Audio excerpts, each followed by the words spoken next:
Para sa mga piniling lumayo, piniling umiwas,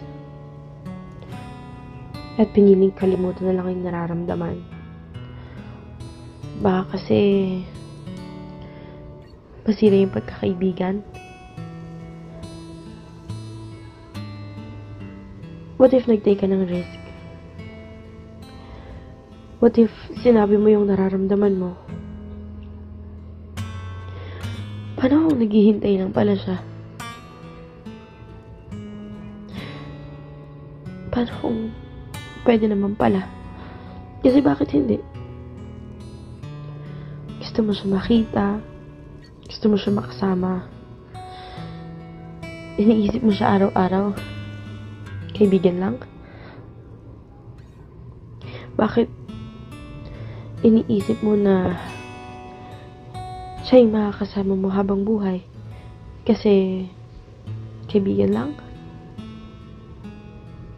Hindi mo ba naiisip? O hindi ka ba nagtataka kung bakit ka nalulungkot pag hindi mo siya nakakausap, hindi mo siya nakakasama,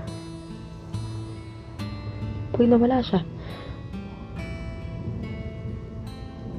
Kaya huwag ka na maghintay. Sumubok ka.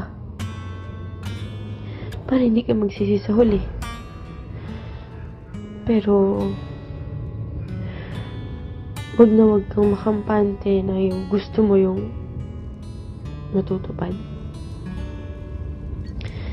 Isipin mo na susugal ka sa alam mong walang kasiguraduhan. Masarap magmahal, pero masarap